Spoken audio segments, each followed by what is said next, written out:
Eu já tenho feito de lá.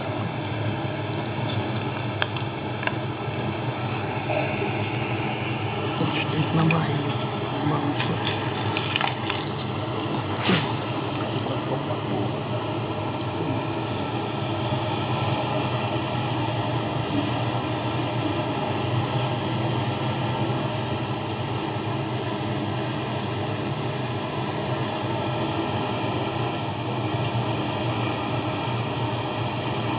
Foi? Vamos lá?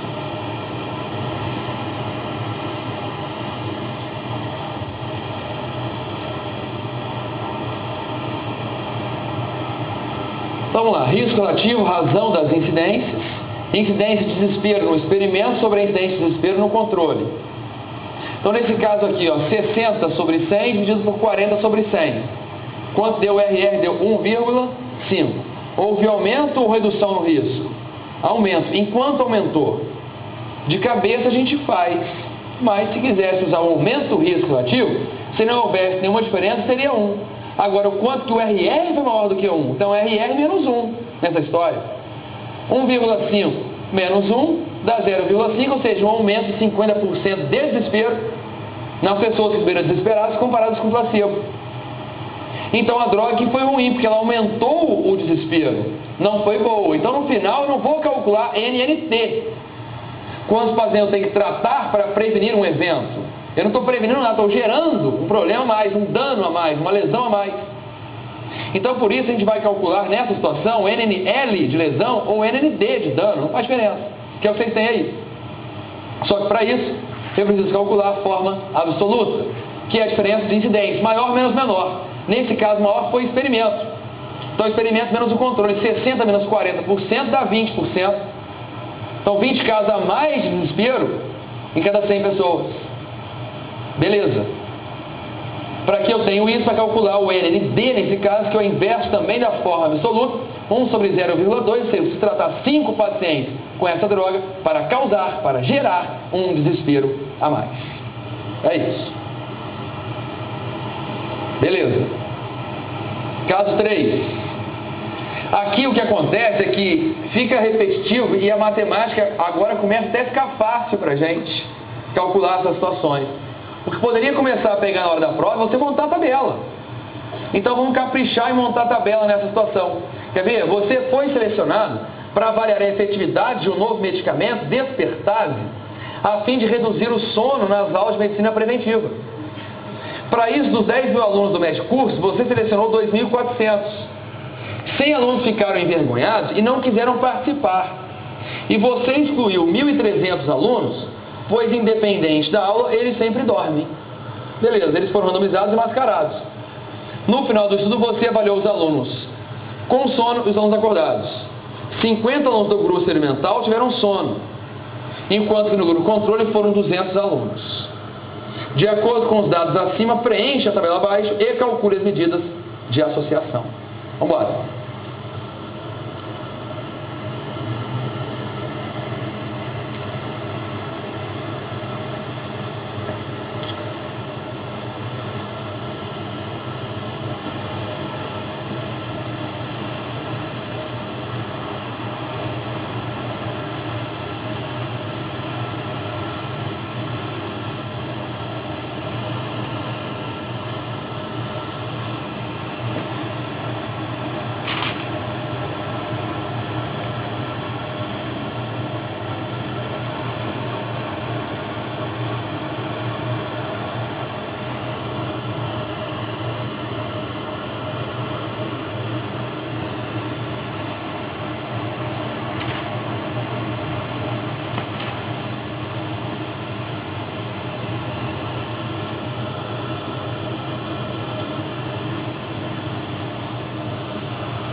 O Brasil tem muito mongo, velho. Muito mongo.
Foi?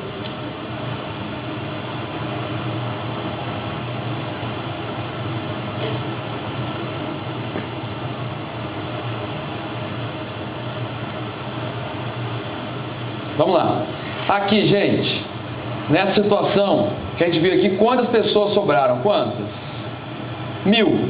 500 para cada lado. Beleza. Das 500 pessoas que a gente tem, quantas eram parte aqui da variável que foi procurada? Qual variável? Esse é o grande ponto. Porque a tabela no esqueleto está aqui. O que faz diferença para você é entender o seguinte: o que foi procurado nesse estudo? O efeito desejado foi uma redução de sono ou foi um aumento da chance da pessoa ficar acordada? O que procurou aqui? Porque tanto faz, gente. Num estudo, se eu quiser, eu posso procurar redução de morte ou aumento de sobrevida.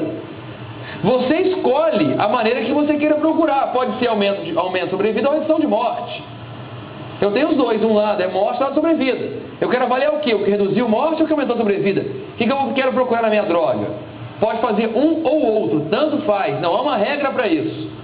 Só que a questão de prova vai te pedir o que o autor colocou. Então, nessa situação aqui, a gente percebe que o que foi procurado foi a redução de quê? Do sono. Isso que ele procurou. Então, ele quer avaliar o quanto reduziu o sono. Então, o sono foi a variável. Então, de 500 pessoas do grupo da despertade, quantas tiveram sono? Quanto? 50. E no outro? 200. Então, a tabela morreu aí. A questão já acabou. Você matou a questão de prova agora. Risco ativo, razão das incidências. Incidência de sono no experimento sobre o controle, que é o que a gente tem. Então, o sono no experimento seria 50 casos em 500, que é a mesma coisa aqui. 100, 10, desculpa, em 100. 200 em 500 seria 400 em 1.000 ou 40 em 100, tanto faz. Quem fez na calculadora deu 0,1 sobre 0,4, não faz diferença. O que importa é que isso aqui dá quanto? 0,25. Houve aumento ou redução no sono? Reduziu. Enquanto reduziu de cabeça, você faz. Mas a redução do risco ativo, se não houvesse uma diferença, seria 1.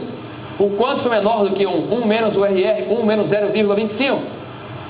Então, 0,75, ou seja, uma redução de 75% de sono. Perfeito. Droga excelente. Agora, para avaliar a forma absoluta, é a diferença de incidentes, o maior menos o menor. Maior, nesse caso, controle, então, seria 40 menos 10%. Quanto deu isso? 0,3, 30%. 30 casos a menos de sono cada 100 pessoas. Só. Para que eu tenho isso aqui? Para calcular o NNT, 1 sobre a forma absoluta. 1 sobre 0,3. Quantos pacientes eu tenho que tratar? Quantos, gente? 3,3. Eu trato 3, o quarto paciente dá 1/3 da dose. Não, na verdade seria paciente, aqui como é paciente, se você quiser, você pode arredondar aproximadamente 3 ou 4 pacientes, com o número de pacientes, em si seriam 4 pacientes. Mas não existe essa obrigação, não. Em questão de prova, aproximadamente 3. Estaria correto também. Beleza. Vamos lá. Enfatizando. Caso 4. Você foi selecionado para avaliar a efetividade de um novo medicamento, chutase, a fim de aumentar o acerto por chute nas questões de prova que você não tem a menor ideia. Para isso, dos 10 alunos do médio curso, você selecionou 7.500.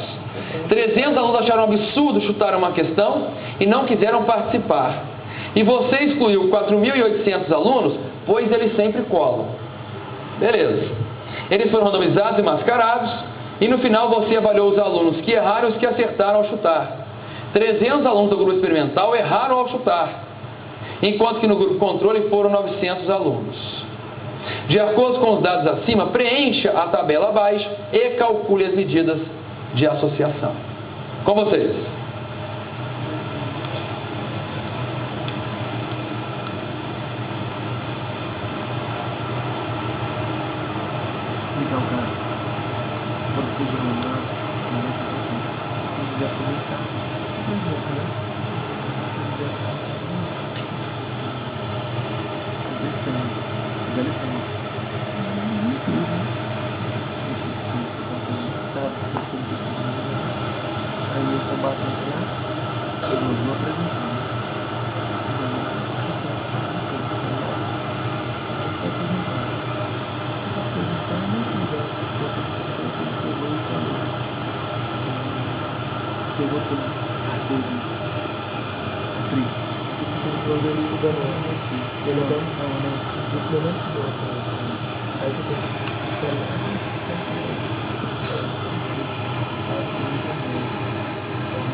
Vamos lá?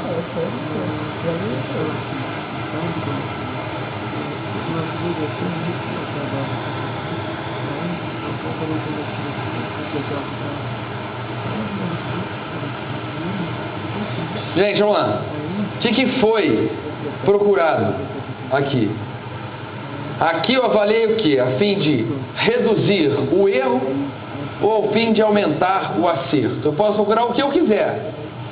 Mas na hora que eu escrevi a questão, eu coloquei o que? Redução do erro ou aumento do acerto? O que a gente colocou? Erro ou acerto? A fim de quê? A fim de aumentar o acerto. Então a gente vai avaliar aqui como acerto. Quantas pessoas sobraram? Quantas? 2.400, 1.200 para cada lado. 1.200 pessoas do grupo da chutagem. Quantas que acertaram? Quantas? 900. E embaixo, 300 pessoas. Beleza.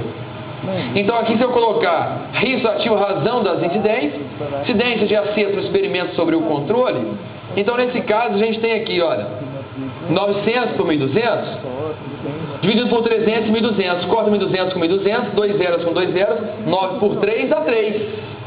Era bem mais fácil assim, mas quem usou a calculadora pegou 900 e 1.200, dá 0,75, 75%. 300 e 1.200 dá 0,25 ou 25%. O que importa é que isso aí deu quanto? O RR deu 3. Ou seja, quem usou a chutada teve um risco 3 vezes maior de acertar do que as pessoas que não usaram. Beleza. É o que a gente usa aqui. Então, direto você lê 3 vezes mais risco de acertar do que quem não usou. Agora, se eu quiser saber o seguinte, enquanto aumentou o meu risco, na verdade, se eu quiser chamar, é só para ouvir falar, gente, não é nenhuma obrigação, mas já que aqui foi bom o que aconteceu, foi uma coisa boa, não foi um risco, foi uma coisa boa que existiu aqui, então ao invés de chamar risco, eu poderia falar assim, quanto aumentou meu benefício relativo, foi um benefício, isso aqui foi bom, que é a mesma coisa, faz diferença. Agora, se não houvesse nenhuma diferença, seria 1. O quanto que o RR foi maior do que 1? Então seria o RR menos 1. Quando é o RR, 3 menos 1. Gente, dá quanto? 3 menos 1 dá 2. Ô Márcio, vem cá, você não falou que tem 3 vezes mais chance de acertar? 3 vezes mais risco de acertar? É. Peraí, mas aqui eu encontrei 2. Afinal, são 3 vezes mais ou 2? Cuidado, gente. Cuidado. Porque 2 aqui significa o quê? Significa 200% a mais, que é 3 vezes mais. É só isso. A matemática às vezes acaba pegando a gente. Entenda o seguinte. Quer ver? Antes de copiar, conforme meu raciocínio, o RR dá 1,99. O que significa isso? 99% a mais. O RR dá 2. Quantos por cento a mais? 100% a mais. O RR dá 3. 200% a mais. Essa é a hora direto. Você não precisa nem usar isso aqui. Por isso que ninguém gosta de usar. Você lê o RR e já sabe o que tem. O RR deu 2,7. Quantos por cento a mais, gente? 2,7. 170% a mais. Quem gosta muito de fazer isso é a Unifesp, a Escola Paulista de Medicina. Eles gostam de usar essa maneira. Deu 3,4, 240% a mais. não faz diferença. Não é a matemática que vai fazer a gente errar na prova numa situação dessa. A gente consegue ler isso aí. A forma absoluta, enquanto aumentou o benefício de forma absoluta, a diferença de incidência, maior menos menor. Maior foi experimento, então 75 menos 25% dá 50%. 50 casos a mais de acerto em cada 100 pessoas. Para que isso? Para calcular o NNT, que é o inverso da forma absoluta. 1 sobre 0,5, 2. Eu precisei tratar 2 pacientes com achutados para gerar um acerto a mais. Só isso. Maravilha nesse aspecto?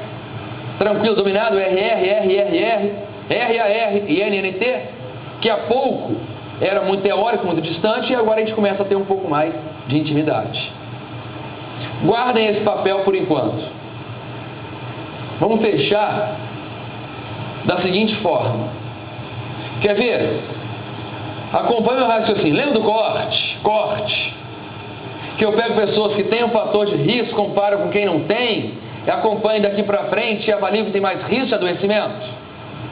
Repara o seguinte, imagine que no corte eu tenha encontrado um fator de risco, um fator associado àquela doença. Quem é exposto àquele fator tem mais risco de adoecer do que o não exposto. Beleza.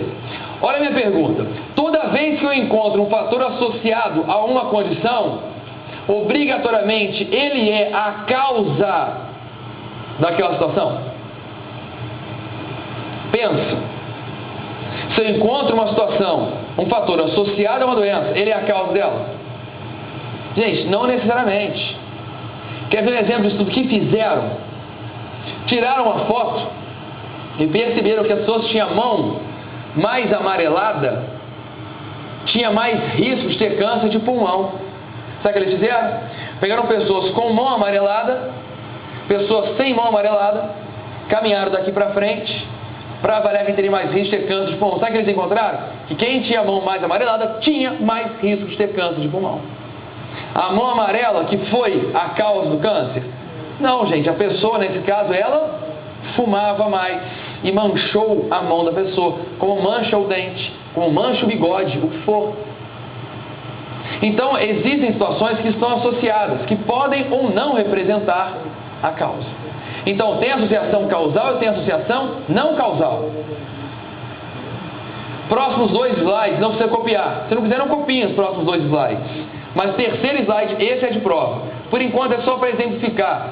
Aqui, no caso, associação causal. Então, vamos enxergar só agora a causal aqui. Exemplo, que a gente tem de associação causal. Cigarro e DPOC. Está associado à causa. Exemplo que a gente tem, rubéola na gravidez e anomalia congênita. Está associado foi a causa. H. pylori e úlcera péptica. E tem vários. Anticoncepcional, oral e trombose. Pode pegar vários que a gente conheça. Jardinagem e esporotricose. Não só está associado, como a jardinagem foi a causa da esporotricose. Dali que a pessoa contaminou, pegou. Ou até recentemente, a associação causal que eles descobriram, o próprio sexo oral e câncer de garganta. Porque isso está associado e hoje em dia viram que realmente representa a causa. E o que é interessante aqui é porque eu coloquei mais como uma curiosidade recente. E ontem, quando eu falei isso, na primeira fileira, uma aluna falou assim: ai meu Deus, já era. Agora não assiste naquela turma mais, não é isso? Mas aí no intervalo, a sinceridade me comove. Aí vieram 2 alunos e falaram assim: ô Marcos, vem cá, eu achei interessante esse negócio de sexo oral e câncer de garganta, até botar na aula, mas não põe na aula mais não, porque o normal tá difícil. Agora você ainda fala assim, dessa maneira na aula? Legal, interessante. Mas aí viram que o HPV também tem essa relação com a garganta e pode gerar câncer. Então só uma curiosidade a mais, porque está associado e é a causa. Beleza. Agora, tem associações não causais. Tudo que eu colocar aqui, gente, que eu estou dizendo para vocês, foram estudos que eles fizeram já. Por exemplo, mancha nos dedos do fumante e bronquite crônica. Está associado, mas não é a causa. Exemplo que a gente conhece: consumo de café e câncer de pulmão. Está associado. Nesse estudo foi associado, mas não foi a causa. Por quê? Porque nesse estudo as pessoas que beberam muito café também fumaram mais. E o cigarro foi a confusão na história. Até exemplo de quantidade de chaves no bolso e coronariopatia. Fizeram um estudo, perceberam que as pessoas que andam com muita chave no bolso infartam mais. Só que não é porque a chave tem magnetismo que leva à constricção, à estenose da coronária, obstrução, a síndrome coronária, nada disso. É porque a pessoa que anda com muita chave no bolso, geralmente ela é mais estressada. O cara tem chave para entrar na porta de casa, da frente, tem chave de trás, chave da janela, chave do cadeado, chave da porta da vizinha, da casa da avó, da casa da tia. Eles só tão desesperados que infarta mais. Assim como o cara que barbeia toda hora, barbeia muito, ele infarta mais. Eles já fizeram isso. Os fatores de risco não convencionais de infarto procuraram um monte.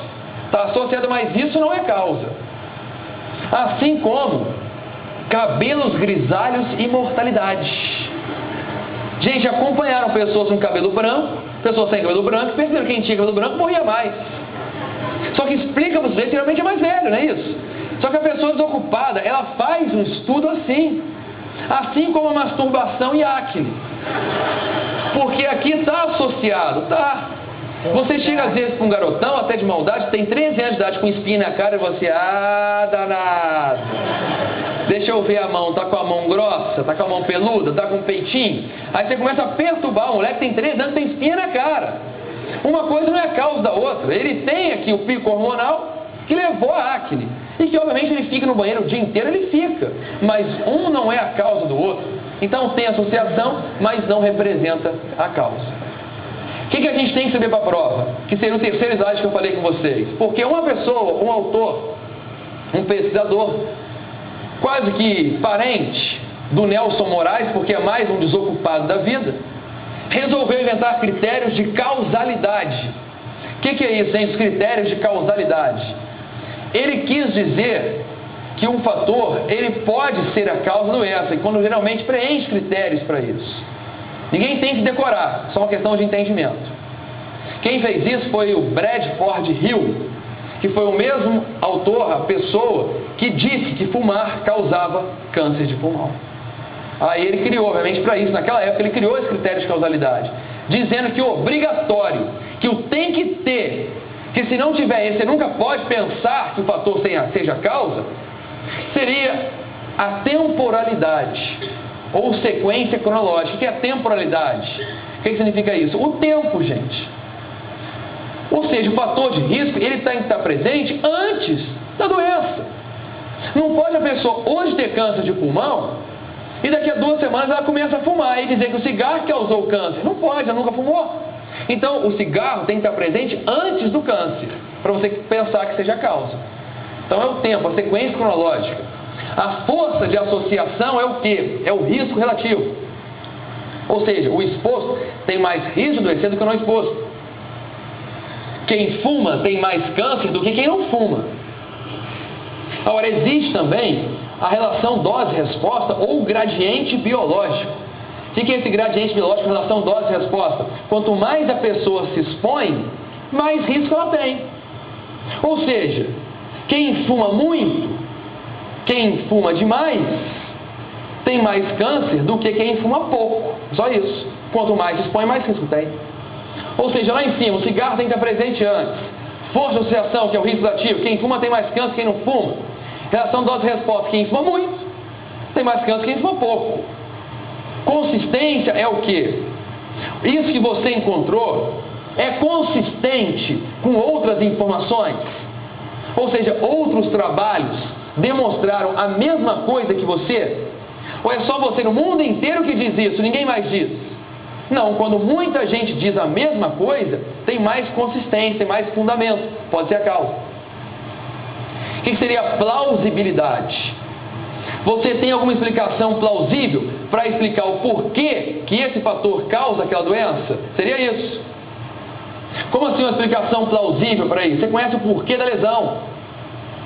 Por exemplo, nessa situação, se eu falar assim, refluxo e adenocarcinoma, eu sei por que um causa o outro, que refluxo, vai lesando aquele epitélio, aquela mucosa que é fininha, achatada, pavimentosa. E aquela célula, tentando se defender da erosão ácida, ela começa a sofrer um processo de adaptação à lesão contínua, começa a querer se transformar numa célula mais robusta, numa célula cilíndrica. E com isso sofre essa metaplasia, porque se for intestinal com células caliciformes, esôfago de Barrett. daqui a pouco displasia, câncer. Eu sei explicar o porquê. Que H. pylori leva a úlcera péptica, porque H. pylori infecta o antro, desregula as células G, leva a uma hipergastrinemia com hipercloridria e úlcera. Sei explicar o porquê. É plausível? É. Então pode ser a causa.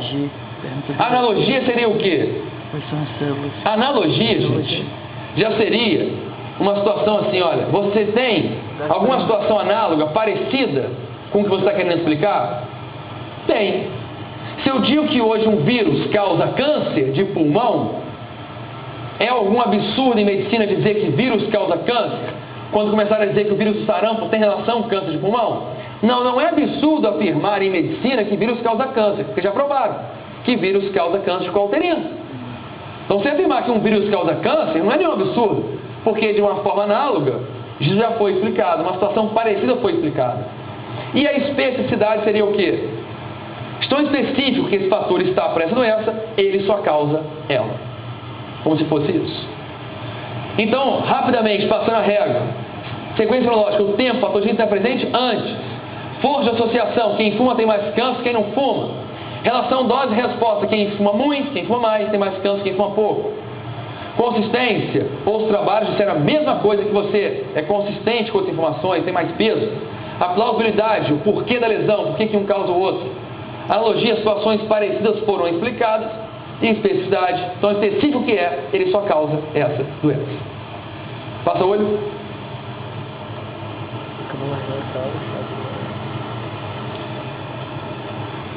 Maravilha?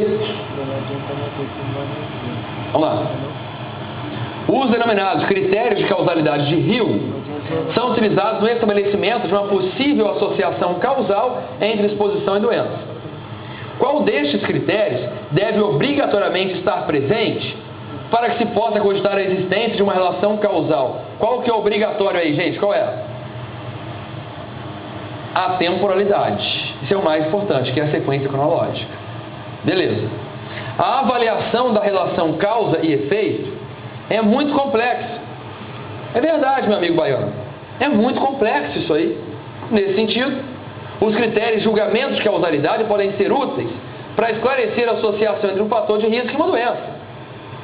Dos critérios relacionados, o que não é utilizado para tal julgamento é qual que não tem nada a ver com isso, gente? Significância estatística. Porque significância estatística é uma relação de confiança, confio ou não confio, e não uma relação causal.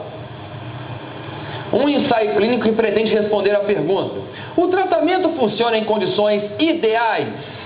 Está falando de quê, gente? De eficácia. Porque a efetividade é a realidade. Beleza. Vamos lá. As mulheres foram alocadas nos grupos de tratamento através da randomização, que tem como objetivo